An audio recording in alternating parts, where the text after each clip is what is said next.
ದಾಂಡೇಲಿಯ ಸರ್ಕಾರಿ ಪ್ರಥಮ ದರ್ಜೆ ಕಾಲೇಜಿನಲ್ಲಿ ಮಾಧ್ಯಮದಲ್ಲಿ ಉದ್ಯೋಗಾವಕಾಶಗಳು ತರಬೇತಿ ಕಾರ್ಯಾಗಾರ. ದಾಂಡೇಲಿ ನಗರದ ಅಂಬೇವಾಡಿಯಲ್ಲಿರುವ ಸರ್ಕಾರಿ ಪ್ರಥಮ ದರ್ಜೆ ಕಾಲೇಜಿನಲ್ಲಿ ಪಿಎಂ ಉಷಾ ಯೋಜನೆಯ ಆಶ್ರಯದಡಿ ಮಾಧ್ಯಮದಲ್ಲಿ ಉದ್ಯೋಗಾವಕಾಶಗಳು ಎಂಬ ಒಂದು ದಿನದ ತರಬೇತಿ ಕಾರ್ಯಾಗಾರವನ್ನು ಇಂದು ಬುಧವಾರ ಬೆಳಗ್ಗೆ 11 ಗಂಟೆ ಸುಮಾರಿಗೆ ಹಮ್ಮಿಕೊಳ್ಳಲಾಯಿತು. ಕಾರ್ಯಕ್ರಮವನ್ನು ಉದ್ಘಾಟಿಸಿ ಮಾತನಾಡಿದ ಕರ್ನಾಟಕ ವಿಶ್ವವಿದ್ಯಾಲಯದ ಸಿಂಡಿಕೇಟ್ ಸದಸ್ಯರಾದ ಶಿವಾನಂದ ನಾಯಕ್ ಅವರು, ಸಿಕ್ಕ ಅವಕಾಶಗಳನ್ನು ಸಮರ್ಥವಾಗಿ ಸದ್ಬಳಕೆ ಮಾಡಿಕೊಳ್ಳುವ ಕೌಶಲ್ಯಗಳನ್ನು ವಿದ್ಯಾರ್ಥಿಗಳು ಮೈಗೂಡಿಸಿಕೊಳ್ಳಬೇಕು. ಹೆಚ್ಚು ಹೆಚ್ಚು ಜ್ಞಾನವನ್ನು ಸಂಪಾದಿಸುವ ಮೂಲಕ ಬೌದ್ಧಿಕ ಹಾಗೂ ಮಾನಸಿಕವಾಗಿ ಸದೃಢರಾಗಬೇಕು. ಆಗ ಭವಿಷ್ಯದ ಜೀವನವನ್ನು ಸದೃಢವಾಗಿ ಕಟ್ಟಲು ಸಾಧ್ಯವಿದೆ. ಮಾಧ್ಯಮ ಕ್ಷೇತ್ರದಲ್ಲಿ ವಿಪುಲ ಉದ್ಯೋಗಾವಕಾಶಗಳಿದ್ದು, ವಿದ್ಯಾರ್ಥಿಗಳು ಆ ನಿಟ್ಟಿನಲ್ಲಿ ಈ ಅವಕಾಶವನ್ನು ಅಪ್ಪಿಕೊಳ್ಳಲು ಈಗಿಂದಲೇ ಅಣಿಯಾಗಬೇಕು. ಈ ನಿಟ್ಟಿನಲ್ಲಿ ಈ ತರಬೇತಿ ಕಾರ್ಯಾಗಾರವು ವಿದ್ಯಾರ್ಥಿಗಳ ಮುಂದಿನ ಭವಿಷ್ಯಕ್ಕೆ ಪ್ರೇರಣೆಯಾಗಲಿ ಎಂದರು. ಕಾರ್ಯಕ್ರಮದಲ್ಲಿ ಮುಖ್ಯ ಅತಿಥಿಗಳಾಗಿ ಭಾಗವಹಿಸಿ ಮಾತನಾಡಿದ ಪತ್ರಕರ್ತರಾದ ಸಂದೇಶ್ ಎಸ್ ಜೈನ್ ಅವರು, ಈ ಜಗತ್ತಿನಲ್ಲಿ ಘನಘೋರ ಅವಘಡಗಳು, ದುರಂತಗಳು, ಅನಾಹುತಗಳು, ಅವಕಾಶಗಳನ್ನು ಮತ್ತು ಹೊಸತನಗಳನ್ನು ತೆರೆದಿಟ್ಟುಕೊಂಡು ಸಂಭವಿಸಿದೆ.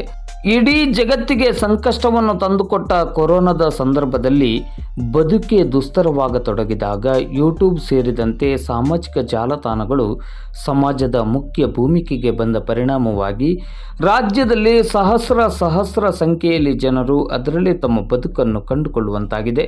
ಪರಿಣಾಮವಾಗಿ ರಾಜ್ಯದಲ್ಲಿ 30,000ಕ್ಕೂ ಅಧಿಕ ಯೂಟ್ಯೂಬರ್ಗಳು ಸೃಷ್ಟಿಯಾಗಿ ತಮ್ಮದೇ ಆದ ರೀತಿಯಲ್ಲಿ ಸ್ವತಂತ್ರ ಉದ್ಯೋಗವನ್ನು ಕೈಗೊಂಡು ನೆಮ್ಮದಿಯ ಜೀವನವನ್ನು ಕಂಡುಕೊಂಡಿದ್ದಾರೆ. ದೇಶದಲ್ಲಿ ನಿರುದ್ಯೋಗ ಸಮಸ್ಯೆ ಇದೆ ಎಂದು ಇನ್ನೊಬ್ಬರ ಮೇಲೆ ಬೆರಳು ತೋರಿಸುವುದು ತಪ್ಪು. ಇಂದು ಬದಲಾದ ಕಾಲಘಟ್ಟದಲ್ಲಿ ನಾವಿದ್ದೇವೆ.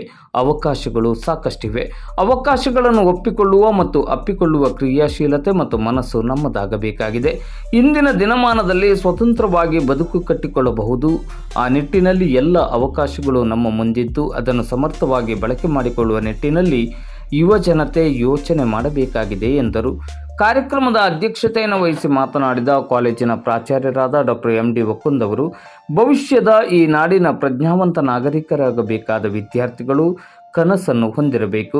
ಕನಸು ನನಸಾಗಿಸಲು ಸದಾ ಪ್ರಯತ್ನಶೀಲರಾಗಬೇಕು. ಅವಕಾಶಗಳು ಅರಸಿ ಬರಬೇಕಾದರೆ ಅಂತಹ ಅವಕಾಶಗಳನ್ನು ಪಡೆಯುವ ಅರ್ಹತೆ ನಮ್ಮಲ್ಲಿರಬೇಕು. ವಿದ್ಯಾರ್ಥಿ ಜೀವನದಲ್ಲಿ ಎಲ್ಲವನ್ನು ತಿಳಿದುಕೊಳ್ಳುವ, ಓದುವ ಸಂಸ್ಕೃತಿಯನ್ನು ಮೈಗೂಡಿಸಿಕೊಂಡಾಗ ಮಾತ್ರ ಭವಿಷ್ಯದಲ್ಲಿ ಉನ್ನತಿ ಕಟ್ಟಿಟ್ಟ ಬುತ್ತಿ ಎಂದರು.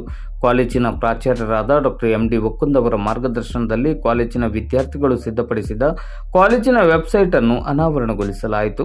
ವೇದಿಕೆಯಲ್ಲಿ ಧಾರವಾಡದ ಆಕಾಶವಾಣಿಯ ನಿವೃತ್ತ ನಿರ್ದೇಶಕರಾದ ಸಿಯು ಬೆಳ್ಳಕ್ಕಿ, ಧಾರವಾಡದ ಪ್ರಜಾವಾಣಿ ಪತ್ರಿಕೆಯ ಮುಖ್ಯ ಉಪಸಂಪಾದಕಿ ಸಿಜಿ ಮಂದಾಕಿನಿ, ಪ್ರಾಧ್ಯಾಪಕ ಡಾಕ್ಟರ್ ಅರುಣ್ ಜೋಳದ್ ಕೂಡ್ಲಗಿ ಉಪಸ್ಥಿತರಿದ್ದರು. ವರ್ಷಾ ಕೋಲೆ ಪ್ರಾರ್ಥಿಸಿದ ಕಾರ್ಯಕ್ರಮಕ್ಕೆ ಪ್ರಾಧ್ಯಾಪಕರಾದ ಮನೋಹರ್ ಉಡಚಂಚಿ ಸ್ವಾಗತಿಸಿದರು. ಪ್ರಾಧ್ಯಾಪಕಿ ನಿಶಾತ್ ಶರೀಫ್ ಅತಿಥಿಗಳನ್ನು ಪರಿಚಯಿಸಿ ಸಂದೇಶವನ್ನು ವಾಚಿಸಿದರು. ಐಕ್ಯುಎಸಿ ಸಂಚಾಲಕಿ ತಸ್ಲಿಮಾ ಜೋರುಮ್ ವಂದಿಸಿದರು. ಉಪನ್ಯಾಸಕರಾದ ಉಮೇಶ್ ಗೌಡ ಪಾಟೀಲ್ ಅವರು ಕಾರ್ಯಕ್ರಮವನ್ನು ನಿರೂಪಿಸಿದರು. ಸಭಾ ಕಾರ್ಯಕ್ರಮ ಮುಗಿದ ಬಳಿಕ ಧಾರವಾಡದ ಆಕಾಶವಾಣಿಯ ನಿವೃತ್ತ ನಿರ್ದೇಶಕರಾದ ಸಿಯು ಬೆಳ್ಳಕ್ಕಿಯವರಿಂದ ಮಾಧ್ಯಮದಲ್ಲಿ ಉದ್ಯೋಗಾವಕಾಶಗಳು, ಪೂರ್ವ ಸಿದ್ಧತೆಯ ಬಗ್ಗೆ, ಧಾರವಾಡದ ಪ್ರಜಾವಾಣಿಯ ಮುಖ್ಯ ಉಪಸಂಪಾದಕಿ ಸಿಜಿ ಮಂದಾಕಿನಿಯವರಿಂದ ಪತ್ರಿಕಾ ಮಾಧ್ಯಮದಲ್ಲಿ ಉದ್ಯೋಗಾವಕಾಶಗಳು ಹಾಗೂ ಗುಲ್ಬರ್ಗದ ಡಾಕ್ಟರ್ ಬಿಆರ್ ಅಂಬೇಡ್ಕರ್ ಕಾಲೇಜಿನ ಪ್ರಾಧ್ಯಾಪಕರಾದ ಡಾಕ್ಟರ್ ಅರುಣ್ ಜೋಳದ ಕೂಡ್ಲಗಿ ಅವರಿಂದ ಸಾಮಾಜಿಕ ಜಾಲತಾಣದಲ್ಲಿ ಉದ್ಯೋಗಾವಕಾಶಗಳು ಎಂಬ ವಿಚಾರದ ಬಗ್ಗೆ ಉಪನ್ಯಾಸ ಜರುಗಿತು. ತರಬೇತಿ ಕಾರ್ಯಾಗಾರದಲ್ಲಿ ವಿದ್ಯಾರ್ಥಿಗಳು ಉತ್ಸಾಹದಿಂದ ಭಾಗವಹಿಸಿದ್ದರು. ಬಹುಶಃ ಒಬ್ಬ ವ್ಯಕ್ತಿಯ ಕೈಯಲ್ಲಿ ಕೆಲವೊಂದು ಶಬ್ದಗಳು ಸಿಕ್ಕಿದ್ರೆ ಆ ವ್ಯಕ್ತಿಯ ವ್ಯಕ್ತಿತ್ವ ಯಾವ ರೀತಿಯಾಗಿ ಪ್ರಕಟಗೊಳ್ಳುವುದನ್ನು ಮೇಡಮ್ ಅವರು ತೋರಿಸಿಕೊಟ್ಟಿದ್ದಾರೆ. ಬಹುಶಃ ಅವರು ನನ್ನ ಪರಿಚಯವನ್ನು ನಿಶಾತ್ ಸಾಹಿಬ್ ಮೇಡಮ್ ಅವರು ಪರಿಚಯವನ್ನು ಆಂಗ್ಲ ಭಾಷೆಯಲ್ಲಿ ಹೇಳುವಾಗ ಬಹುಶಃ ನನಗೆ ಕೂಡ ಹೌದಾ ಅಂತ ಆಲೋಚನೆ, ಅದ್ಭುತವಾದಂಥ ಪರಿಚಯ ಮಾಡಿಕೊಟ್ಟಿದ್ದೇನೆ ಮೇಡಮ್. ಬಹಳ ಸಂತೋಷ. ಹಾಗೆ ಮುಂಬಾಗಿರ್ತಕ್ಕಂಥ ಎಲ್ಲ ಪ್ರಾಧ್ಯಾಪಕ ಬಂಧುಗಳೇ, ಸಹೋದರಿ ವಿನಯ ಅವರೇ, ಎಲ್ಲ ವಿದ್ಯಾರ್ಥಿಗಳೇ,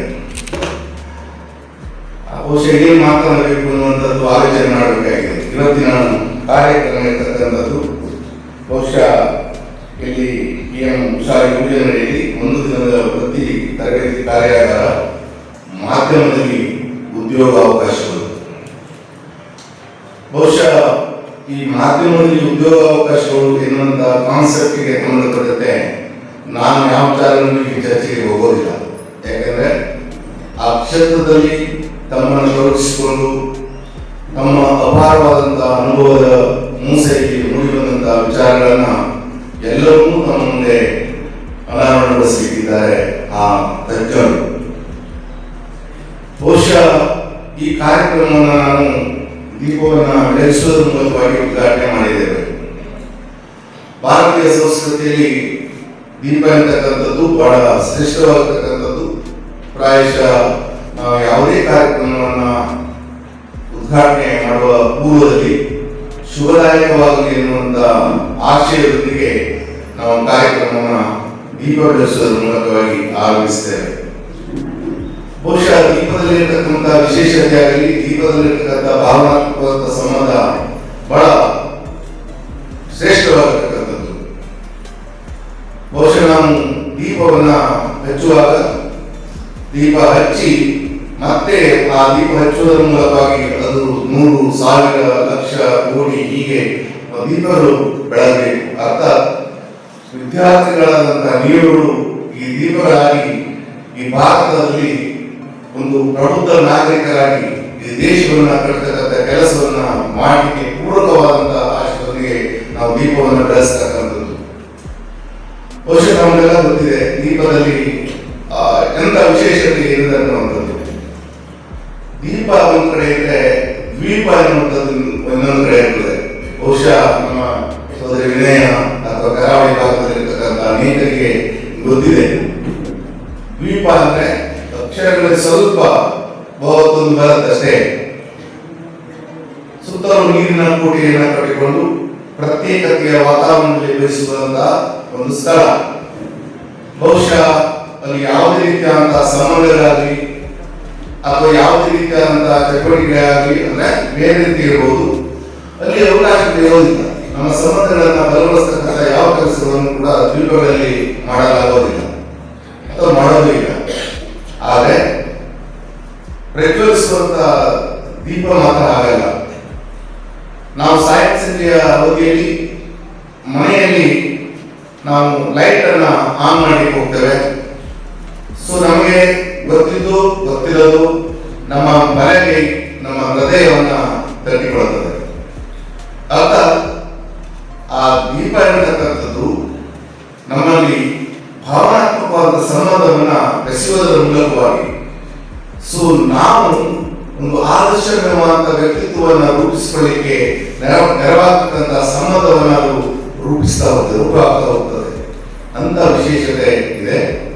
ಬಹುಶಃ ಇಂದಿನ ದಿನ ಆ ದೀಪವನ್ನು ಬೆಳಗಿಸುವ ಮೂಲಕವಾಗಿ ಬೆಳಕಿಸಿದಂತ ಹಿರಿಯರಾಗಿದ್ದಾರೆ, ಮಾಡುವಂತಾರೆ, ಇವರೆಲ್ಲರ ಸಮ್ಮುಖದಲ್ಲಿ ಆ ದೀಪವನ್ನು ಬೆಳಗಿಸುವ ಮೂಲಕವಾಗಿ ಇವತ್ತಿನ ಒಂದು ದಿನದ ವೃತ್ತಿ ಕಾರ್ಯಾಗಾರ ಮಾಧ್ಯಮದಲ್ಲಿ ಉದ್ಯೋಗಾವಕಾಶಗಳು ಎನ್ನುವಂಥ ಕಾರ್ಯಕ್ರಮವನ್ನು ಅತ್ಯಂತ ವಿದ್ಯುಕ್ತವಾಗಿ ಉದ್ಘಾಟಿಸಿದ್ದೇವೆ.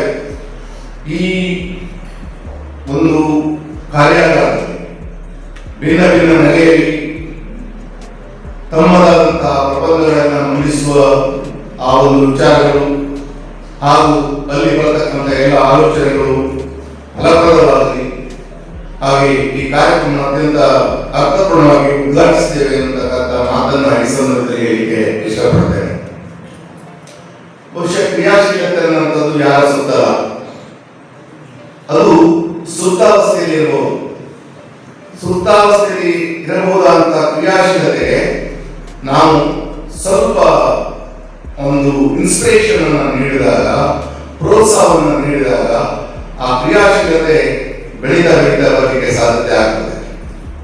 ಬಹುಶಃ ನಿಮ್ಮಲ್ಲಿ ಎಷ್ಟೋ ಜನ ವಿವಿಧ ಕ್ಷೇತ್ರಗಳಲ್ಲಿ ನೀವು ಕ್ರಿಯಾಶೀಲತೆಯನ್ನ ಹೊಂದಿರಬಹುದು. ಅವಕಾಶಗಳು ಸಿಕ್ಕಾಗ ಆ ಕ್ರಿಯಾಶೀಲತೆ ಪ್ರಕಟಗೊಳ್ಳಲಿಕ್ಕೆ ಒಂದು ಸಹಾಯಕ ಆಗ್ತದೆ. ಅಂತ ಒಂದು ಕ್ರಿಯಾಶೀಲತೆ ಇರುವಂತದ್ದನ್ನ ನೀವು ನಿಮ್ಮ ಇವತ್ತಿನ ವೆಬ್ಸೈಟ್ ಅನ್ನ, ನಿಮ್ಮಲ್ಲಿ ಸೂಕ್ತವಾಗಿರ್ತಕ್ಕಂಥ ಆ ಒಂದು ಕ್ರಿಯಾಶೀಲತೆಯನ್ನ ವೆಬ್ಸೈಟ್ ನ ರೂಪಗೊಳಿಸುವುದರ ಮೂಲಕವಾಗಿ ಬೆಳಕಿಸದಿಂದ ಅನಾವರಣಗೊಳಿಸಿ ಬಹುಶಃ ನಿಮ್ಮ ಪ್ರತಿಭೆ ಇಲ್ಲಿ ಅನಾವರಣ ಹೊಂದಿದೆ. ನಿಮ್ಮಲ್ಲಿ ಒಂದು ಶಕ್ತಿ ಇದೆ, ನಿಮ್ಮಲ್ಲಿ ಒಂದು ಅದ್ಭುತವಾದಂತಹ ಕಲ್ಪನೆ ಇದೆ, ನಿಮ್ಮಲ್ಲಿ ಒಂದು ಆದರ್ಶವಾದಂತಹ ವ್ಯಕ್ತಿತ್ವವನ್ನ ನೀವು ಹುಟ್ಟುಹಾಕಿದ್ದೀರಿ. ಸೊ ಅದು ಇವತ್ತು ಅನಾವರಣಗೊಂಡಿದೆ. ಅದಕ್ಕೆ ಕಾರಣಕರ್ತರು ಅಂತ ಹೇಳಿದ್ರೆ ಒಂದು ಸಂಸ್ಥೆಯ ನೇತೃತ್ವ ವಹಿಸಿಕೊಂಡಿರ್ತಕ್ಕಂಥ ಪ್ರಾಚಾರ್ಯರು, ಜೊತೆಗೆ ಅಲ್ಲಿ ಕರ್ತವ್ಯ ನಿರ್ವಹಿಸತಕ್ಕಂಥ ಸಿಬ್ಬಂದಿಗಳು ಕಾರಣಕರ್ತರಾಗ್ತಾರೆ. ಅವರೆಲ್ಲ ಒಟ್ಟಾಗಿ ಹೋದಾಗ ಇಂಥ ನೂರಾರು ಒಂದು ಚಟುವಟಿಕೆಗಳು ಇಲ್ಲಿ ಅನಾವರಣಗೊಳ್ತಾನೆ ಹೋಗ್ತವೆ. ವಿದ್ಯಾರ್ಥಿಗಳಿಗೆ ಸೂಕ್ತವಾದಂತಹ ಪ್ರತಿಭೆಗಳು ಹೊರಬರ್ತಾನೆ ಇರ್ತವೆ. ವಿದ್ಯಾರ್ಥಿಗಳು ಬೇರೆ ಬೇರೆ ಸ್ಥಳಗಳಲ್ಲಿ ತಮ್ಮನ್ನು ಗುರುತಿಸಿಕೊಳ್ಳುವಂತ ಅವಕಾಶ ಬರ್ತದೆ. ಅಂತ ಒಂದು ಸಂದರ್ಭವನ್ನ ಇಲ್ಲಿ ನೀವು ತಂದಿದ್ದೀರಿ ಅನ್ನುವಂತ ಸಂದರ್ಭವನ್ನು ಹೇಳಲಿಕ್ಕೆ ಇಷ್ಟಪಡ್ತೇನೆ. ಬಹುಶಃ ಇದು ಬಹಳ ಒಂದು ಅದ್ಭುತವಾಗಿರ್ತಕ್ಕಂಥ ಕಲ್ಪನೆಯಲ್ಲಿ ಮೂಡಿ ಬಂದಂತಹ ಒಂದು ಕಲ್ಪನೆ. ಏನೇ ಹೇಳಿ ಉಭಯ ಕಾರ್ಯಕ್ರಮಗಳು ಈ ವೇದಿಕೆ ಮೂಲಕವಾಗಿ ಇಲ್ಲಿ ಉದ್ಘಾಟನೆ ಹೊಂದಿವೆ. ಇದು ನಿರಂತರವಾಗಿ ಮುಂದುವರಲಿ ಎನ್ನುವಂತ ಶುಭ ಹಾರೈಕೆಯನ್ನು ಹೇಳಲಿಕ್ಕೆ ಇಷ್ಟಪಡ್ತೇನೆ. ಬಹುಶಃ ದಾಂಡೇಲಿಗೆ ಬಂದೇನೆ ಮೇಲೆ ಬಹುಶಃ ನಾನು ಉತ್ತಮ ಮಾತನಾಡುವಂತೂ ಅಲ್ಲವೇ ಇಲ್ಲ. ಆದರೆ ಬಹುಶಃ ನಮ್ಮ ವ್ಯಕ್ತಿತ್ವವನ್ನು ರೂಪಿಸಿಕೊಂಡಿರ್ತಕ್ಕಂಥದ್ದು ನಮ್ಮ ಸ್ನೇಹಿತರು ಅಥವಾ ನಾವು ತೆಗೆಯುವಂತಹ ವಿವಿಧ ಚಟುವಟಿಕೆಗಳು ಇವುಗಳ ಮೂಲಕವಾಗಿ ಆಗಿರಬಹುದು. ಬಹುಶಃ ನಾನು ಗೋಖಲೆ ಸೆಂಟರ್ ಕಾಲೇಜಿನಲ್ಲಿ ಓದ್ತಿರ್ತಕ್ಕಂಥ ಸಂದರ್ಭದಲ್ಲಿ ವಿದ್ಯಾರ್ಥಿ ಸಂಘದ ಯೂನಿಯನ್ ಪ್ರಧಾನ ಕಾರ್ಯದರ್ಶಿಯಾಗಿ ಇಲೆಕ್ಷನ್ ನಿಂತು ಆರಿಸುವುದು ಆ ಸೇವೆಯನ್ನು ಮಾಡುವಂತ ಅವಕಾಶ. ಇವತ್ತು ಆ ಕಾಲೇಜನ್ನು ನಿರ್ಮಿಸತಕ್ಕಂಥ ಒಂದು ಸಂದರ್ಭ ನನಗೆ ನಿಮ್ಮ ಕಾಲೇಜಿಗೆ ಒಂದು ಸಿಕ್ತು. ಸೊ ಎಂಟ್ರೆನ್ಸ್ಗೆ ಬಂದಾಗ ಎರಡೂ ಕಡೆ, ಒಂದು ಕಡೆ ಸೂಚನಾ ಫಲಕ ವಿದ್ಯಾರ್ಥಿಗಳಿಗಾಗಿ ಏನು ದೈನಂದಿನವಾದಂತಹ ಚಟುವಟಿಕೆಗಳ ಬಗ್ಗೆ, ಇನ್ನೊಂದು ಕಡೆ ನಿಮ್ಮಲ್ಲಿರ್ತಕ್ಕಂಥ ಪ್ರತಿಭೆಯನ್ನು ನಾವು ನಿರ್ವಹಿಸತಕ್ಕಂಥ ಕೆಲಸ, ವ್ಯಕ್ತಿ ಪತ್ರಗಳ ಮೂಲಕವಾಗಿ ತಮ್ಮ ಲೇಖನಗಳನ್ನ ಅಲ್ಲಿ ಬಚ್ಚೊತ್ತಿ ಅದರ ಮೂಲಕವಾಗಿ ಬರೆದದ್ದು. ವಿನಾಯಕ ಕಾಲೇಜಿನ ಒಂದು ಇದನ್ನೇ ಹೊರತಾಗಿತ್ತು. ಅಲ್ಲಿ ಅದನ್ನ ಪ್ರಕಟಿಸಿದ್ರು. ಬಹುಶಃ ಆವಾಗ ನಮ್ಗೆ ಯಾವ ಸಾಹಿತ್ಯ ಪರಿಷತ್ತು ಬರಲಿಲ್ಲ, ಯಾವ ಬರಲಿಲ್ಲ ಇತ್ತು. ಆದರೆ ಆ ಕಾಲೇಜಿನ ವಾತಾವರಣ ನಮಗೆ ಬರವಣಿಗೆಗೆ ಅಥವಾ ನಮ್ಮ ಸಾಹಿತ್ಯ ಕೃಷಿಗೆ ಪೂರಕವಾದ ಒಂದು ವಾತಾವರಣ ಕಲ್ಪಿಸಿಕೊಡ್ತಿತ್ತು. ಬಹುಶಃ ಅವೆಲ್ಲವನ್ನು ಪಡಿಸಿಕೊಂಡು ಇವತ್ತು ವಿನಯ ರಾಜ್ಯ ಮಟ್ಟದಲ್ಲಿ ಶ್ರೇಷ್ಠ ಬರಹಗಾರ್ತಿಯಾಗಿಟ್ಟುಕೊಂಡು ಇದು ನಾವು ಹೆಮ್ಮೆ ಪಡ್ತಕ್ಕಂಥದ್ದು. ಆದರೆ ನಾವು ಕೂಡ ಜೊತೆಗೆ ಬರೀಬೇಕು ಅಂತ ಅಲ್ಲಲ್ಲಿ ಕೆಲವೊಂದು ಬರುತ್ತೆ. ಆದರೆ ಅಷ್ಟರ ಮಟ್ಟಿಗೆ ನಮಗೆ ಮುಗಿಲಿಕ್ಕೆ ಆಗಲಿಲ್ಲ. ಅಥವಾ ಬೇರೆ ಬೇರೆ ಜವಾಬ್ದಾರಿಗಳು ಆದರೆ ಬರೀತಾರೆ ಗೊತ್ತು ಮಾಡಿದ್ರು. ಇದು ನೋಡಿ, ಇದು ಕೂಡ ನಿಮಗೆ ಅವಕಾಶ, ನಿಮ್ಮಲ್ಲಿ ಬರ್ತಕ್ಕಂಥ ವಿಚಾರಗಳನ್ನ ಪ್ರಕಟಿಸಲಿಕ್ಕೆ ಒಂದು ಅವಕಾಶ. ಅದನ್ನ ನಿಮ್ಮ ಶಿಕ್ಷಕರಿಗೆ ನಿಮ್ಮನ್ನು ತಿದ್ದಿ ನಿಮಗೆ ರೂಪವನ್ನು ಕೊಡ್ತಾರೆ, ಹೀಗೆ ಮಾಡಿ ಇಂಥ ಅವಕಾಶಗಳು ಎಲ್ಲ ಕಾಲೇಜುಗಳಲ್ಲಿ ಸಿಗೋದು ದುರ್ಲಭ. ಬಹುಶಃ ದಾಂಡೇಲಿ ಅಂತ ಇಂಥ ಕಾಲೇಜಿನಲ್ಲಿ ಸರ್ ಇದಕ್ಕೆ ಅವಕಾಶವನ್ನು ಮಾಡಿಕೊಟ್ಟಿದ್ದಾರೆ. ಹುಕುಂ ಸರ್ ಬಗ್ಗೆ ಒಂದು ಮಾತನ್ನು ನಾನು ಹೇಳಿದೆ. ಅವರು ಮೊದಲಿಂದ ಪರಿಚಯ, ಆದರೆ ಎಷ್ಟೊಂದು ಆತ್ಮೀಯತೆ ನನಗೆ ಅವರಿಗೆ ಇರಲಿಲ್ಲ. ವಿನಯ ಮತ್ತಿದ್ದು ಗೊತ್ತಿತ್ತು. ನಮ್ಮ ಅಕ್ಕ ಅದೇ ಊರಿನಲ್ಲಿ ಅವ್ರ ಮನೆಯ ಅಜ್ಜನ ಮನೆಯಲ್ಲೇ ಬಾಡಿಗಿದ್ದು ಅಲ್ಲಿ ಶಾಲೆ ಮಾಡಿದ್ರು. ಅವೇ ಪರಿಚಯ ಮೊದಲಿದ್ದು. ಬಹುಶಃ ಈ ಸಲ ಸಿಂಡಿಕೇಟ್ ಅವರು ನಾನು ಹೋದಾಗ ಬಹುಶಃ ಅವರಿಗೆ ಅವರ ದೃಷ್ಟಿಕೋನ ಹೇಗಿತ್ತು ಅಂತಂದ್ರೆ, ಆರಂಭದ ಸಮಯದಲ್ಲೂ ಕೂಡ ಬಹುಶಃ ಅವರು ವಿದ್ಯಾರ್ಥಿಗಳ ಪರವಾಗಿ ಮಾತನಾಡ್ತಕ್ಕಂಥ ಧ್ವನಿ ಇತ್ತು. ಅಲ್ಲಿ ವಿದ್ಯಾರ್ಥಿಗಳ ಪರವಾಗಿ ವಿದ್ಯಾರ್ಥಿಗಳ ಪರವಾಗಿ ನಿಂತಕ್ಕಂಥ ಕೆಲಸವನ್ನು ಮಾಡ್ತಿರಲಿಲ್ಲ. ಅವರು ಮಾಡಿದಂತ ಒಂದೇ ಒಂದು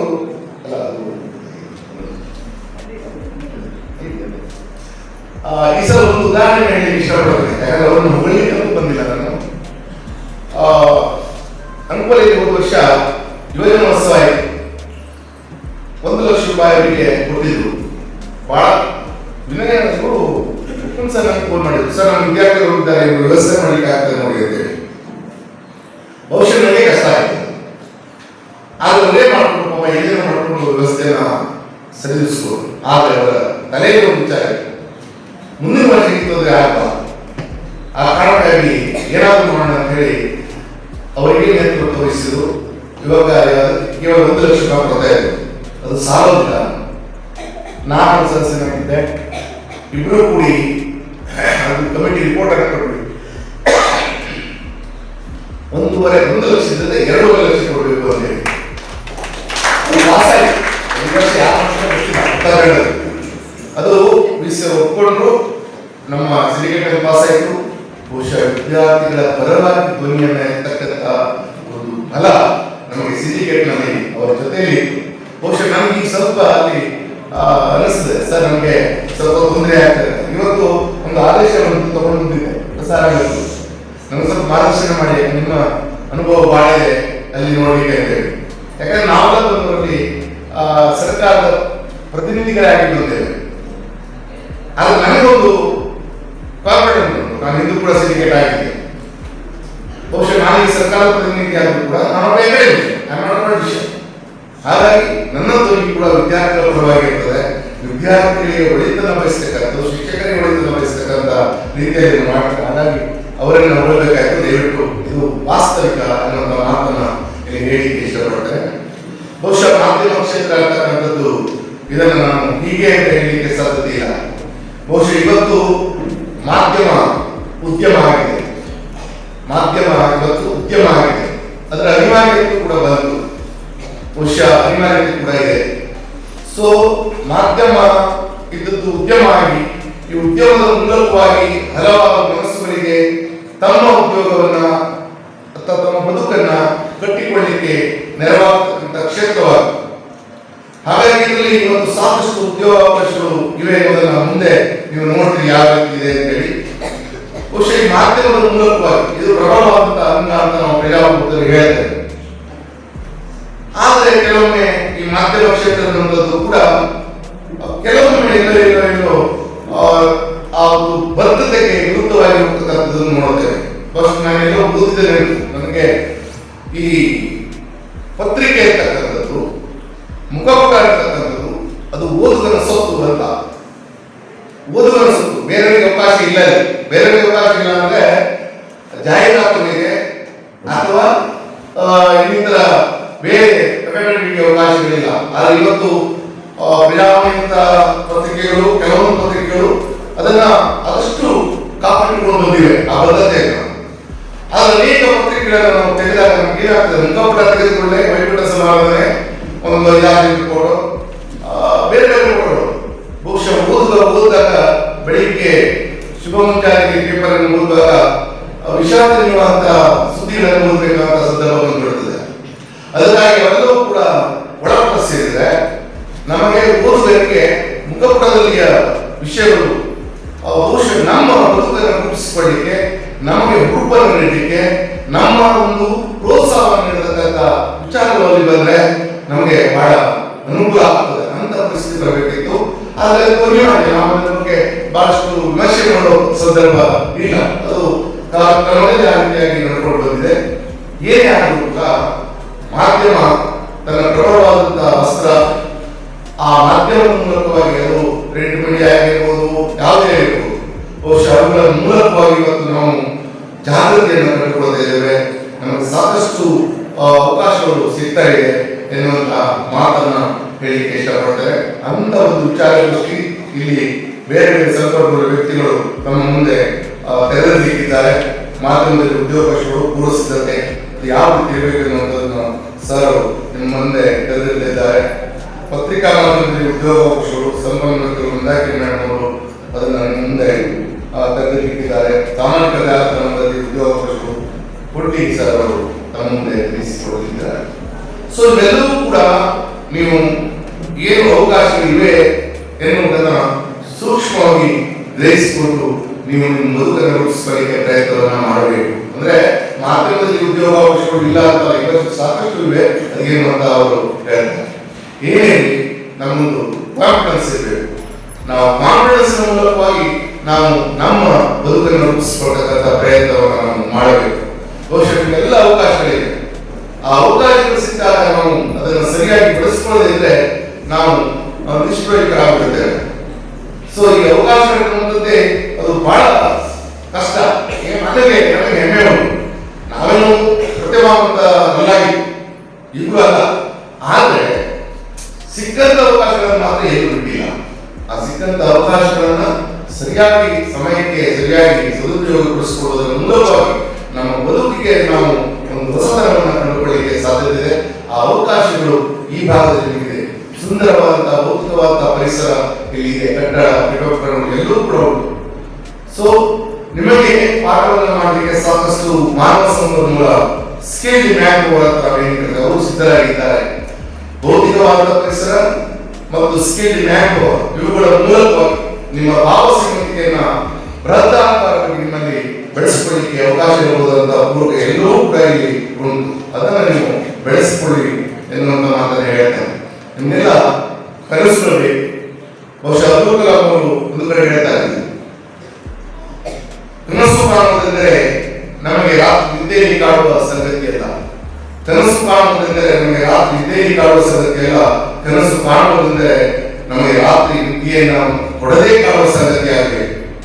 ಬಹುಶಃ ನಾವು ನಿದ್ದೆಯನ್ನು ಮಾಡಿ ನಮ್ಮ ಕನಸನ್ನು ನಾವು ಈಡೇರಿಸಿಕೊಳ್ಳಬೇಕು. ನಮಗೆ ಗೊತ್ತೇ ಇತ್ತು ಗುರುಕುಧರ್ಮ ಶಾಲೆಯಲ್ಲಿ ತಿರುಪನ ಕನಸು. ಬಹುಶಃ ರಾತ್ರಿ ಎಲ್ಲ ಸಂಜೆ ಭಿಕ್ಷೆ ಹಿಡಿಕೊಂಡು ರಾತ್ರಿ ಒಂದು ಯಾವುದೋ ಒಂದು ಮೂಲೆಯಲ್ಲಿ ಕೂತು ಮಲ್ಕೊಳ್ತಾರೆ. ರಾತ್ರಿ ಕನಸು ಬರುತ್ತೆ, ಅವನು ರಾಜನಾಗ್ತಾನೆ, ಹೊಟ್ಟೆದಾರೆ ಮಾಲೆ ಆಗ್ತದೆ, ಮಂದಿ ಮಾಲರು ಬೇಘೋಷ ಆಗ್ತಾರೆ. ಬೆಳಗ್ಗೆ ನೋಡ್ತಾರೆ ಅದೇ ಭಿಕ್ಷಾಪಾತ್ರೆ ಇಟ್ಟುಕೊಂಡು ಹೋಗುವಂತ ಡ್ರೆಸ್ಗಳು. ಬಹುಶಃ ವಿದ್ಯಾರ್ಥಿಗಳಾದ ನಮ್ಮ ಕನಸು ತಿರುಪನ ಕನಸಾಗಬಾರದು. ಅಬ್ದುಲ್ ಕಲಾಂ ಜಗತ್ತಿನ ಶ್ರೇಷ್ಠ ವ್ಯಕ್ತಿತ್ವವನ್ನು ಹೊಂದಿರತಕ್ಕಂಥ ವ್ಯಕ್ತಿಯವರು.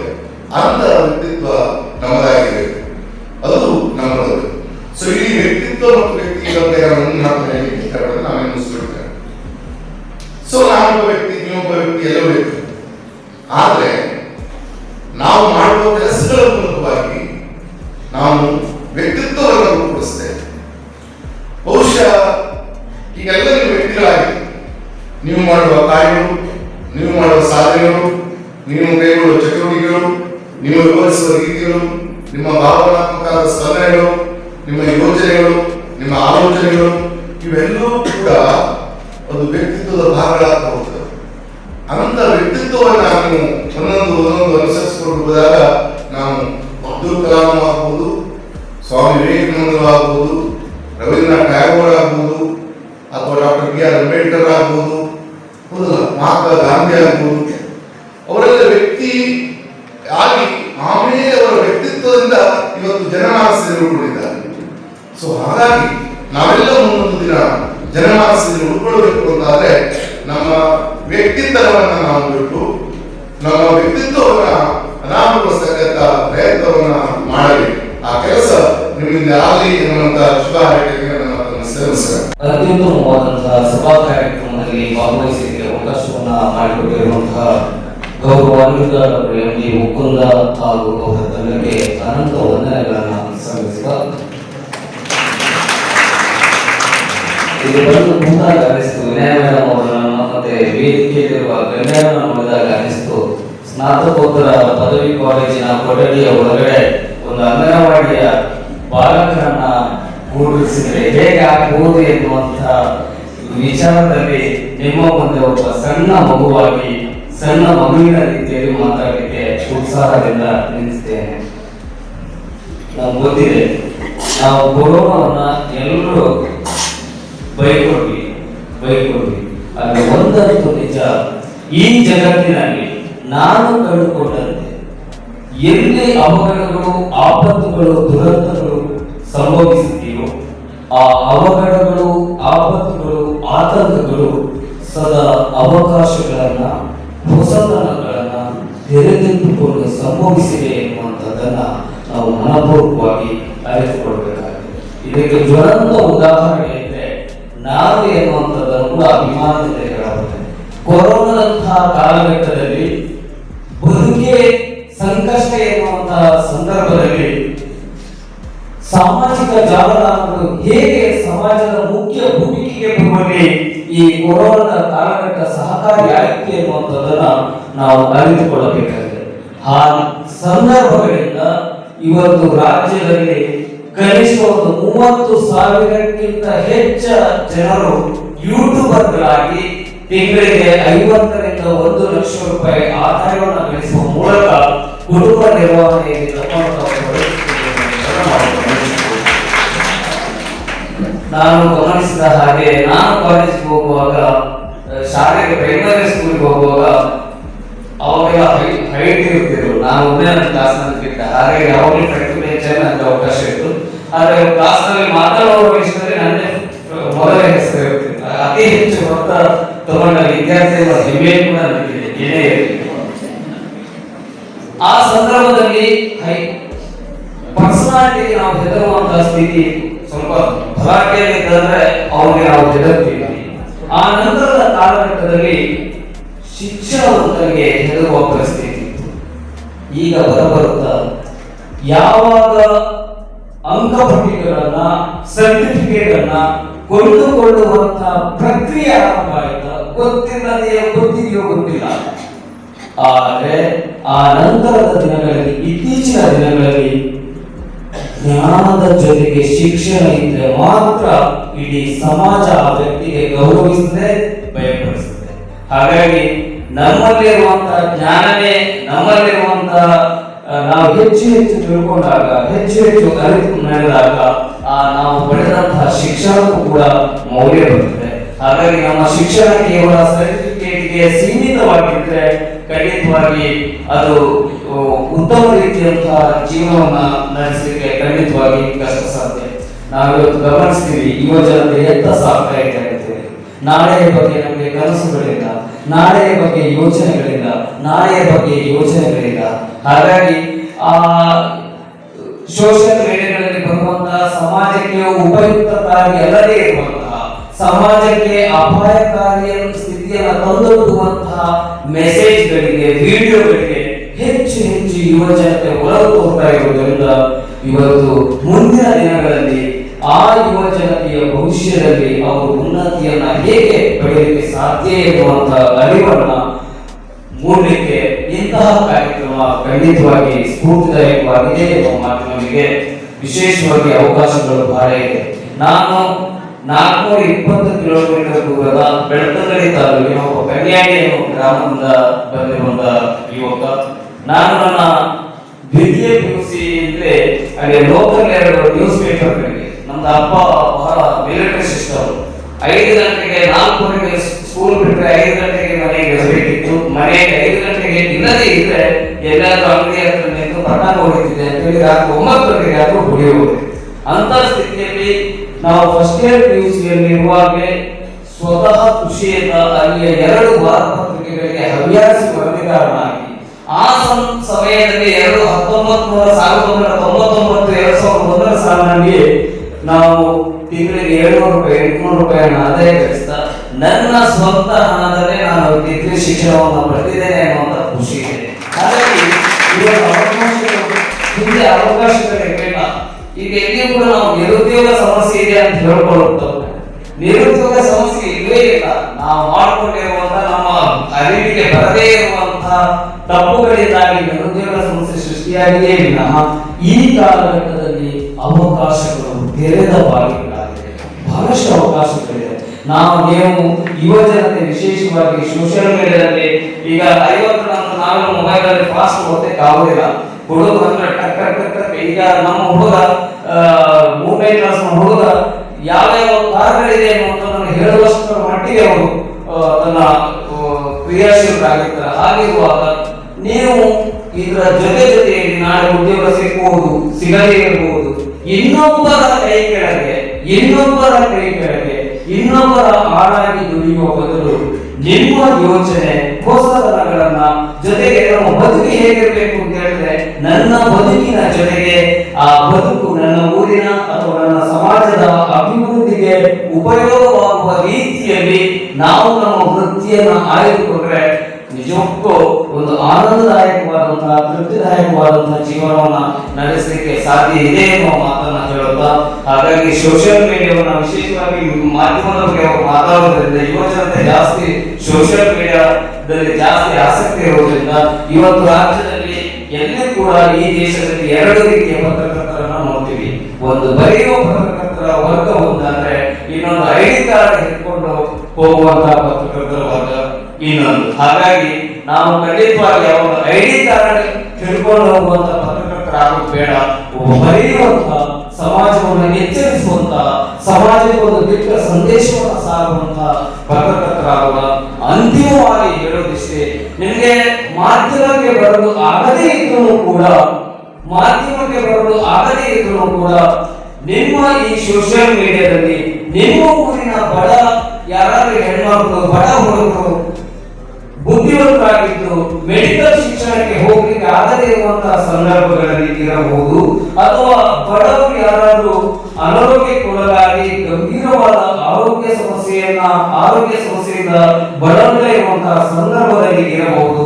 ನೀವು ನಿಮ್ಮ ಸೋಷಿಯಲ್ ಮೀಡಿಯಾದಲ್ಲಿ ಆ ಎರಡು ಕುಟುಂಬಗಳ ಕಣ್ಣೀರನ್ನು ಹೊರಿಸುವಂತಹ ಮೆಸೇಜ್ಗಳನ್ನು ಹಾಕಿದ್ರು ಕೂಡ ಒಂದು ಸಮಾಜದಲ್ಲಿ ಒಂದು ಒಳ್ಳೆಯ ನೆಮ್ಮದಿಯ ಬದುಕನ್ನ ನಡೆಸಲಿಕ್ಕೆ ಸಾಧ್ಯ ಇದೆ. ಆ ರೀತಿಯ ಜೀವನ ಕ್ರಮಗಳು ನಮ್ದಾಗಬೇಕು. ನಾನು ದೊಡ್ಡ ಸಾಧನೆ ಅಲ್ಲ, ಹೇಗೋ ಬದುಕಬಹುದು, ಬದುಕ್ತೀವಿ, ನಾಳೆ ಸಾಯ್ತೀವಿ. ಆದ್ರೆ ನನ್ನ ಜೊತೆಗೆ ಇನ್ನೊಬ್ಬರ ಕಣ್ಣೀರನ್ನು ಒರೆಸಿ ನಾವು ಬದುಕನ್ನು ನಡೆಸಿದಾಗ ರಾತ್ರಿ ಮಲಗಿದ ಕೂಡಲೇ ಕೂಡ ತಕ್ಷಣ ನಿದ್ದೆ ಬರ್ತದೆ, ತಾಟಿಗೆ ಹಾಕಿದ ಕೂಡಲೇ ಅನ್ನ ಸೇರ್ತದೆ. ಆ ರೀತಿಯ ಜೀವನ ಕ್ರಮಗಳು ನಮ್ದಾಗಬೇಕು ಎನ್ನುವ ಆಶಯದೊಂದಿಗೆ ಸಾಮಾಜಿಕ ಜಾಲತಾಣಗಳನ್ನು ವಿಶೇಷವಾಗಿ ನೀವು ಮುಂದಿನ ದಿನಗಳಲ್ಲಿ ಎಲ್ಲರೂ ಇಲ್ಲಿ ಎಷ್ಟು ಹುಡುಗರಿದ್ದೀರಿ, ಬೇರೆ ಯಾವುದೇ ಸರ್ಕಾರಿ ಕಾಲೇಜುಗಳಲ್ಲಾಗಲಿ ಪ್ರೈವೇಟ್ ಕಾಲೇಜುಗಳಲ್ಲಾಗಲಿ ಇಂತಹ ಕಾರ್ಯಕ್ರಮದಲ್ಲಿ ಇಷ್ಟು ಶಿಸ್ತುಬದ್ಧವಾಗಿ ವಿದ್ಯಾರ್ಥಿಗಳು ಕೂತಿದ್ದಾರೆ ಅಥವಾ ಕೂತ್ಕೊಳ್ಳಿಕ್ಕೆ ಸಾಧ್ಯ ಅಂತ ಹೇಳಿದ್ರೆ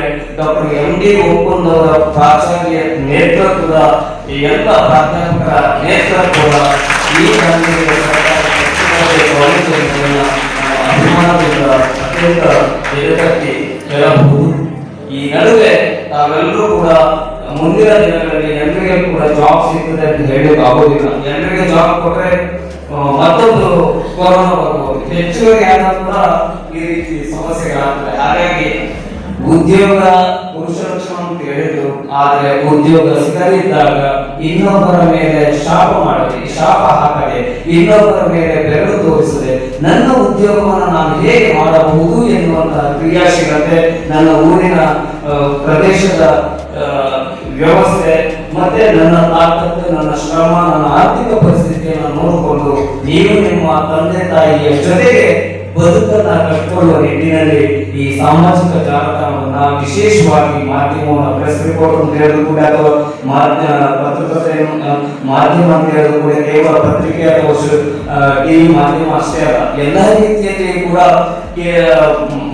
ಮಾಧ್ಯಮಗಳು ಇರುವುದರಿಂದ ಯೂಟ್ಯೂಬ್ ಇರ್ಬೋದು, ಇನ್ನೊಂದಿರ್ಬೋದು, ಮತ್ತೊಂದಿರ್ಬೋದು, ಆ ರೀತಿಯ ಅವಕಾಶಗಳು ಇರುವುದರಿಂದ ಅದನ್ನ ಸರಿಯಾಗಿ ಸದ್ಬಳಕೆ ಮಾಡಿ ಎನ್ನುವ ಆಶಯದೊಂದಿಗೆ ಹಿರಿಯರಿರುವಾಗ ನಾವು ಹೆಚ್ಚು ಮಾತಾಡೋದು ಖಂಡಿತವಾಗಿ ಆ ಕಾರ್ಯಕ್ರಮಕ್ಕೂ ಶೋಭೆ ಎಲ್ಲ ಎನ್ನುವ ಅರಿವಿನೊಂದಿಗೆ ಈ ಅವಕಾಶ ಮಾಡಿಕೊಟ್ಟಿರೋದಕ್ಕೆ ನಿಮ್ಗೆಲ್ಲರಿಗೂ ಕೂಡ ಮತ್ತೊಮ್ಮೆ ಅನಂತ ವಂದನೆಗಳನ್ನು ಸಲ್ಲಿಸ್ತಾ ಈಗೆಲ್ಲ ಇಂತಹ ಒಂದು ಜ್ಞಾನ ದೇಗುಲದಲ್ಲಿ ಕಲಿಕಾರ್ಥಿಗಳಾಗಿ ನಿಮ್ಮನ್ನು ನೀವು ತೊಡಗಿಸಿಕೊಂಡಿದ್ದೀರಿ. ಕೇವಲ ಶಿಕ್ಷಣ ಮಾತ್ರವಲ್ಲ, ನಿಮ್ಮ ಬದುಕಿನ ಶಿಕ್ಷಣ, ನಿಮ್ಮ ಮುಂದಿನ ಜೀವನದ ಉನ್ನತಿಗೆ ಪ್ರೇರಣೆ ಕೊಡುವಂತಹ, ಸ್ಫೂರ್ತಿ ಕೊಡುವಂತಹ ಶೈಕ್ಷಣಿಕ ಪಠ್ಯೇತರ ಚಟುವಟಿಕೆಗಳು ಇಲ್ಲಿ ನಡೆಯುತ್ತಿರುವುದರಿಂದ ನಿಜಕ್ಕೂ ನಮ್ಮ ನಾಡಿನ ಹೆಮ್ಮೆಯ ಜ್ಞಾನ ದೇಗುಲ ಎನ್ನುವ ಮಾತಿನೊಂದಿಗೆ ಅವಕಾಶಕ್ಕಾಗಿ ವಂದನೆಗಳು. Thank you. ನಿತ್ಯ ನಿರಂತರ ಆಕ್ರಮಣಕ್ಕೆ ಬಲಿ ಪಶುಗಳನ್ನ ನೋಡ್ಬೇಕಾಗ್ತದೆ. ಆದ್ರೆ ಹೆದರಬೇಡಿ, ತುಂಬಾ ದೊಡ್ಡ ವಿದ್ವಾಂಸರು, ಬಹಳ ತಿಳುವಳಿಕೆ ಇರುವಂತವರು ಬಂದು ಇವತ್ತು ನಿಮಗೆ ನಿಮ್ಮ ಉದ್ಯೋಗ ಅವಕಾಶಗಳ ಬಗ್ಗೆ ಅವಕಾಶವನ್ನು ತಿಳಿಸಿಕೊಡೋರಿದ್ದಾರೆ. ವಿಶೇಷವಾಗಿ ಗೆಳೆಯ ಶಿವಾನಂದ ನಾಯ್ಕ ಅವರು, ನಮ್ಮ ಸಂದೇಶ್ ಜೈನ್ ಅವರು ನಿಮ್ಮ ಅಂತರಂಗದಲ್ಲಿ ಉದ್ಯೋಗವನ್ನ ಹಿಡಿಯಲಿಕ್ಕೆ ನಾವೇ ಪ್ರಯತ್ನ ಮಾಡಬೇಕು ಅನ್ನುವಂತ ಒಂದು ಅರಿವನ್ನ ಬಿತ್ತಿದ್ದಾರೆ. ಅವರಿಗೆ ನಿಮ್ಮೆಲ್ಲರ ವತಿಯಿಂದ ತುಂಬಾ ಪ್ರೀತಿಯ ಗೌರವದ ನಮಸ್ಕಾರಗಳನ್ನ ಸಲ್ಲಿಸ್ತೇನೆ. ಅವರು ಹೇಳಿದ್ದು ಬಹಳ ಮುಖ್ಯವಾದ ಮಾತು ಏನಂದ್ರೆ ಕನಸು ಕನಸು ಕನಸು ಕನಸು ಕನಸುಗಳಿಲ್ಲದ ಬದುಕು ಬದುಕೇ ಅಲ್ಲ. ಪ್ರಾಣಿಗಳಿಗೂ ನಮಗೂ ಒಂದೇ ವ್ಯತ್ಯಾಸ, ಪ್ರಾಣಿಗಳಿಗೆ ಕನಸು ಬೀಳೋದಿಲ್ಲ. ನಿಮಗೂ ಕನಸು ಬೀಳದೆ ಹೋದ್ರೆ ನೀವು ಕೂಡ ಪ್ರಾಣಿಗಳಿಗೆ, ಅಥವಾ ಎಂತ ಕನಸು ಬಹಳ ಸರಿಯಾಗಿ ಹೇಳಿದ್ರು, ತಿರುಕನ ಕನಸು ಆಗಬಾರದು. ನಮ್ಮ ಬದುಕು ತಿರುಕನ ಕನಸು ಆಗಬಾರದು. ಕನಸನ್ನ ಕಾಣಬೇಕು ಮತ್ತು ಆ ಕನಸನ್ನ ಈಡೇರಿಸಿಕೊಳ್ಳಬೇಕು ಅನ್ನುವಂತ ಬಹಳ ಉತ್ತಮವಾದ ಸಂದೇಶವನ್ನ ನಿಮಗೂ ಮುಗಿಸಿದ್ದಾರೆ. ನಾನು ಮುಖ್ಯವಾಗಿ BCA ಅಂತಿಮ ವರ್ಷದ ವಿದ್ಯಾರ್ಥಿನಿಯರು, ಅದರಲ್ಲಿ ಕೆಲವು ವಿದ್ಯಾರ್ಥಿನಿಯರು ನಮ್ಮೆಲ್ಲರಿಗೂ ಅನುಕೂಲವಾಗುವಂತಹ ಒಂದು ಅದ್ಭುತ ವೆಬ್ಸೈಟ್ ಇವತ್ತು ಆರಂಭ ಮಾಡಿದ್ದಕ್ಕಾಗಿ ನಿಮ್ಮೆಲ್ಲರ ಪರವಾಗಿ ಆ ಮಕ್ಕಳಿಗೆ ನನ್ನ ಹೃದಯಪೂರ್ವಕವಾದ ಧನ್ಯವಾದಗಳನ್ನು, ಅಭಿನಂದನೆಗಳನ್ನು ಸಲ್ಲಿಸುತ್ತೇನೆ. ನಮ್ಮಲ್ಲಿ ಹಿರಿಯರಾದ ಬೆಳಗ್ಗೆ ಸರ್ ಇದ್ದಾರೆ. ಅವ್ರು ನೋಡಿದ್ಮೇಲೆ ಸ್ವಾನುಭವದ ಮೂಲಕ ಕೆಲವು ವಿಚಾರಗಳನ್ನು ಹೇಳ್ತಾ ಇದ್ರು. ನಮ್ಮ ಗೆಳೆಯರು ನಮಗೂ ನೆನಪಾಯಿತು. ಅವರು ಆಕಾಶವಾಣಿ ನಿರ್ದೇಶಕರಾಗಿದ್ರು. ನಾವೆಲ್ಲ ಡಿಗ್ರಿ ಓದ್ತಾ ಇದ್ವಿ, MA ಓದ್ತಾ ಇದ್ವಿ. ಆಕಾಶವಾಣಿ ಅಂದ್ರೆ ನಮಗೆ 3 ತಿಂಗಳಿಗೊಮ್ಮೆ 6 ತಿಂಗಳಿಗೊಮ್ಮೆ ಒಂದಿಷ್ಟು ದುಡ್ಡು ಕೊಡುವ ಕೇಂದ್ರ ಆಯಿತು. ಯುವವಾಣಿಯಲ್ಲಿ ಪ್ರತಿ 6 ತಿಂಗಳಿಗೊಮ್ಮೆ ಮಾತ್ರ ಅವಕಾಶ. ಆ 6 ತಿಂಗಳಿಗೆ ನಾವು ಕಾಯ್ತಾ ಇದ್ವಿ. ಹೋಗುದು ಒಂದು ಯಾವುದೋ ಯುವವಾಣಿಯ ಕಾರ್ಯಕ್ರಮವನ್ನು ಮಾಡುವಂಥದ್ದು. ಬಹುಶಃ ಸರಿ ನೆನಪನೇ ಇಲ್ಲ. ನಾನು ಬೀದಿ ಕಾಮಣ್ಣರ ಹಾವಳಿ ಅಂತ ಹೇಳಿ ಒಂದು ಕಾರ್ಯಕ್ರಮ ಮಾಡಿದ್ದೆ. ಅಲ್ಲಿ ನಿಜವಾಗಿಯೂ ವಿದ್ಯಾರ್ಥಿಗಳು ಯಾಕೆ ವಿದ್ಯಾರ್ಥಿಗಳಿಗೆ ಚುಡಾಯಿಸ್ತಾರೆ ಅನ್ನುವ ಬೀದಿ ಕಾಮಣ್ಣರು ಪ್ರಸಿದ್ಧ ಇರ್ತಿದ್ರಲ್ಲ, ಅವರದೇ ಸಂದರ್ಶನ ಮಾಡಿದೆ. ಅವರೇನು ಹೇಳ್ತಾರೆ, ವಿದ್ಯಾರ್ಥಿನಿಯರಿಗೆ ಕೇಳ್ತಿದ್ರು ಕ್ವಶನ್ಸ್, ಏನಕ್ಕಮ್ಮ ನಿಮಗೆ ಇದು ಅಸಹ್ಯ ಅಲ್ವಾ ಈಗ ಅಂತ ಹೇಳಿ. ಇಲ್ಲ ಸರ್, ಸ್ವಲ್ಪ ಹೃದಯಪೂರ್ವಕವಾಗಿ ಮನಸ್ಸಿಗೆ ನಾಟ್ತಿದ್ರೆ ಏನು ತೊಂದರೆ ಇಲ್ಲ, ಖುಷಿನೇ ಆಗ್ತದೆ. ಈ ಬಗೆಯ ಒಬ್ಬ ಸೈಕಾಲಜಿಸ್ಟ್ ಕ್ವಶನ್ ಕೇಳಿದ್ವಿ, ಯಾಕೆ ಇವರು ಹೀಗೆ ವರ್ತಿಸ್ತಾರೆ ಮಕ್ಕಳು ಅಂತ ಹೇಳಿ. ಅವಾಗ ಅವರು ಕೂಡ ಈ ವಯಸ್ಸಿನ ಒಂದು ಸಹಜವಾದ ಇದು, ಆದರೆ ಆರೋಗ್ಯವಂತ ಮತ್ತು ಅನಾರೋಗ್ಯವಂತ, ಶ್ಲೀಲ ಮತ್ತು ಅಶ್ಲೀಲತೆಯ ನಡುವಿನ ಅಂತರವನ್ನು ಕಾಪಾಡ್ಕೊಂಡ್ಬಿಟ್ರೆ ಅದು ತುಂಬಾ ಆರೋಗ್ಯಪೂರ್ಣವಾದ ಪ್ರಕ್ರಿಯೆ. ಈ ಸಮಾಜದ ಒಳಗಡೆ ಗಂಡು ಹೆಣ್ಣು ಆರೋಗ್ಯಪೂರ್ಣವಾಗಿ ಬದುಕಲಿಕ್ಕೆ ಬೇಕಾದ ಪ್ರಕ್ರಿಯೆ ಅಂತ ಹೇಳಿದ್ರು. ಹೀಗಾಗಿ ಇವತ್ತು ನಮಗೆ ಎಷ್ಟೆಲ್ಲ ಅವಕಾಶಗಳು ಇದೆ.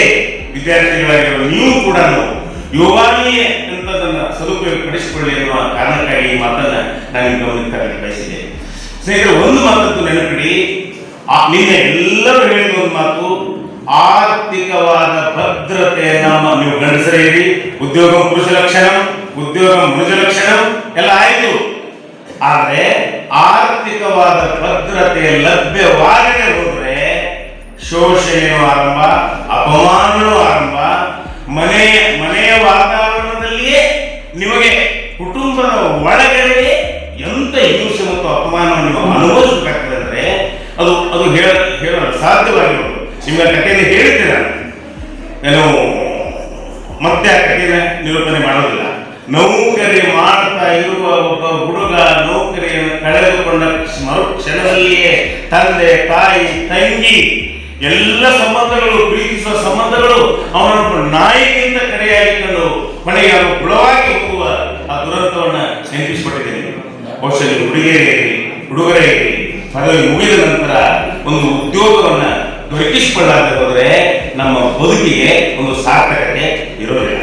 ಹೀಗಾಗಿ ಅತಿ ದೊಡ್ಡ ಉದ್ಯಮ ಇವತ್ತು ಮಾಧ್ಯಮ, ಪತ್ರಿಕೋದ್ಯಮ ಇರ್ಬೋದು. ಪತ್ರಿಕೋದ್ಯಮದಲ್ಲಿ ಮೇಡಮ್ ಮಾತಾಡ್ತಾರೆ, ಎಷ್ಟೆಲ್ಲ ಕಷ್ಟಗಳಿವೆ. ಸಂಪಾದಕರು ಆಮೇಲೆ ಬೇರೆ ಬೇರೆ ವಿಷಯಗಳು, ವಿಜ್ಞಾನ ವಿಷಯ, ಕಾಮರ್ಸ್ ವಿಷಯ, ನೀವೆಲ್ಲ BCA, BCom, BSc ಎಲ್ಲರಿಗೂ ಅವಕಾಶ ಇದೆ ಮಾಧ್ಯಮಗಳೊಳಗಡೆ. TV ಮಾಧ್ಯಮದಲ್ಲಿ ಅನೌನ್ಸರ್ ದೊಡ್ಡ ಮಾಧ್ಯಮ ಅವರೆಲ್ಲ ಮಾತಾಡ್ತಾರೆ ವಿಷಯದ ಬಗ್ಗೆ.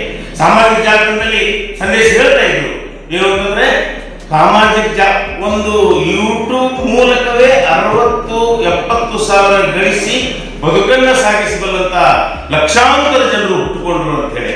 ಹೀಗಾಗಿ ನಿಮ್ಮೆಲ್ಲರ ಬದುಕಿಗೆ ಈ ಇವತ್ತಿನ ವಿಚಾರ ಸಂಕೀರ್ಣ ಉದ್ಯೋಗವನ್ನ ಒಂದು ವಲಯದಲ್ಲಿ, ಇದು ಮೊದಲನೇ ಕಾರ್ಯಕ್ರಮ. ಬ್ಯಾಂಕಿನಲ್ಲಿ ಏನಿದೆ, ಮಿಲಿಟರಿಯಲ್ಲಿ ಏನಿದೆ, ಸರ್ಕಾರಿ ನೌಕರಿಗಳೇನಿದೆ, ಕೇಂದ್ರ ಸರ್ಕಾರಿ ನೌಕರಿಗಳಿದೆ, ಪ್ರತಿಯೊಂದರ ಬಗ್ಗೆನೂ ನಾವು ಒಂದೊಂದು ಕಾರ್ಯಾಗಾರವನ್ನು ಮಾಡುವ ಉದ್ದೇಶವನ್ನು ಹೊಂದಿದ್ದೇವೆ.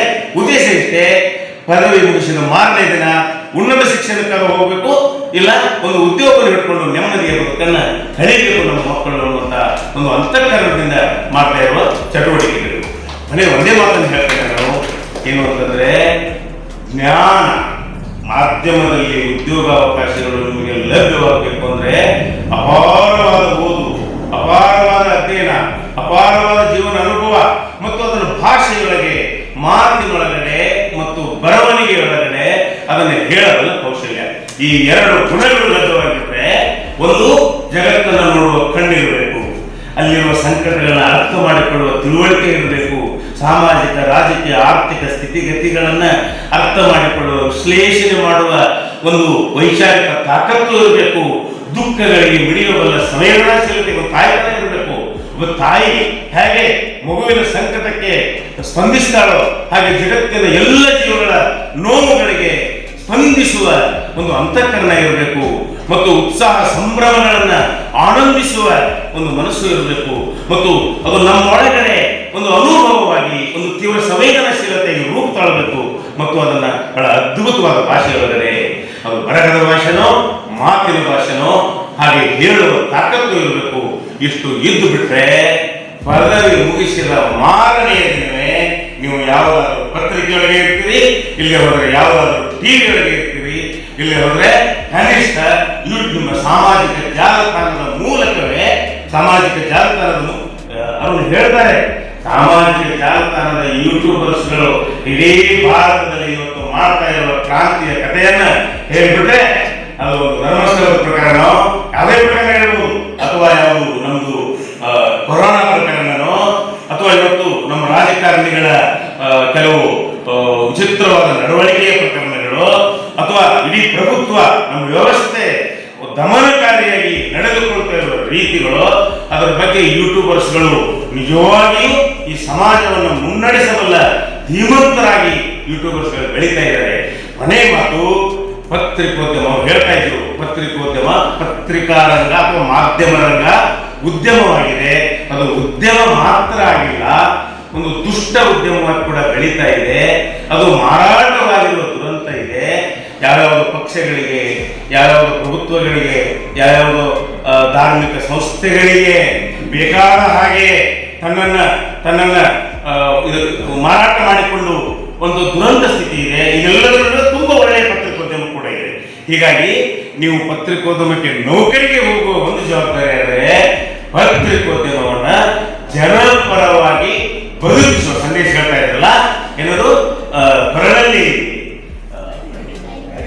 ಐಡಿ ಕಾರ್ಡ್ ಇಟ್ಟುಕೊಳ್ಳುವ ಪತ್ರಿಕೋದ್ಯಮ ಅಲ್ಲ, ಸಮಾಜದ ದುಃಖ ಸಂಕಟಗಳಿಗೆ ಸ್ಪಂದಿಸಿ, ಒಂದು ಅನ್ಯಾಯಗಳಿಗೆ ಸ್ಪಂದಿಸಿ, ಒಂದು ಸಮಾನತೆಯ, ಭ್ರಾತೃತ್ವದ, ಸೌಹಾರ್ದತೆಯ ಮತ್ತು ಜೀವಪರವಾದ ಮಾನವೀಯ ಸಮಾಜವನ್ನು ನಿರ್ಮಾಣ ಮಾಡುವ ಪತ್ರಿಕೋದ್ಯಮದ ಕೆಲಸ ಕೂಡ ಇದೆ. ಕಾರ್ಯ ಅಂದರೆ ಒಂದು ಹೊಟ್ಟೆ ತುಂಬಿಕೊಳ್ಳುವ ಕೆಲಸ, ಇನ್ನೊಂದು ನನ್ನ ಸಮಾಜವನ್ನು ಆರೋಗ್ಯಪೂರ್ಣ ಸಮಾಜವನ್ನಾಗಿ ರಕ್ಷಿಸಿಕೊಂಡು ಹೋಗುವ ಕೆಲಸ. ಆ ಎರಡೂ ಕೆಲಸಕ್ಕೆ ನೀವು ಒಂದು ದಿನದ ಈ ತರಬೇತಿಯ ಮೂಲಕ ಸಿದ್ಧರಾಗಬೇಕು. ಮತ್ತೆ ಮತ್ತೆ ಹೇಳ್ತಾ ಇದ್ದೇನೆ, ನಿಮಗೆ ಒತ್ತಾಯ ಮಾಡ್ತಾ ಇದ್ದೇವೆ. ನಿಮಗೆ ಕೂಡಲಿಕ್ಕೆ ಕಷ್ಟ ಆಗ್ತದೆ, ಕೇಳಲಿಕ್ಕೆ ಕಷ್ಟ ಆಗ್ತದೆ. ಈ ಕಷ್ಟವನ್ನು ತೆಗೆದುಕೊಳ್ಳದೆ ಹೋದರೆ ಪದವಿ ಮುಗಿಯುವುದರೊಳಗಾಗಿ ಜ್ಞಾನವನ್ನು ಸಂಪಾದಿಸುವ, ಬದುಕಿನ ನೆಲೆಗಟ್ಟುಗಳನ್ನು ಭದ್ರಪಡಿಸಿಕೊಳ್ಳುವ ಸಲುವಾಗಿ ಕೇಳುವ, ಚಿಂತಿಸುವ, ಬರೆಯುವ ಒಂದು ತಾಕತ್ತನ್ನು ನೀವು ಪಡ್ಕೊಳ್ಳಾಗದೆ ಹೋದರೆ ಹೇಳಿದಲ್ಲ, ಏನದು ಹೂವಾಗಿ ನೀವು ಅರಳೋದಿಲ್ಲ. ಇಡೀ ಸಮಾಜದ ಕಣ್ಣಲ್ಲಿ, ಮನೆಯ ಕಣ್ಣಲ್ಲಿ ಹುಳವಾಗಿ ಗೋಚರಿಸ್ತಾ ಇರ್ತೀರಾ, ನಾಶವಾಗಿ ಹೋಗ್ತೀರಾ. ನೀವೆಲ್ಲ ಹೂವಾಗಿ ಅರಳಲಿ ಅಂತ ಹಾರೈಸ್ತಾ ನನ್ನ ಮಾತು ಮುಗಿಸ್ತೇನೆ. ಧನ್ಯವಾದ.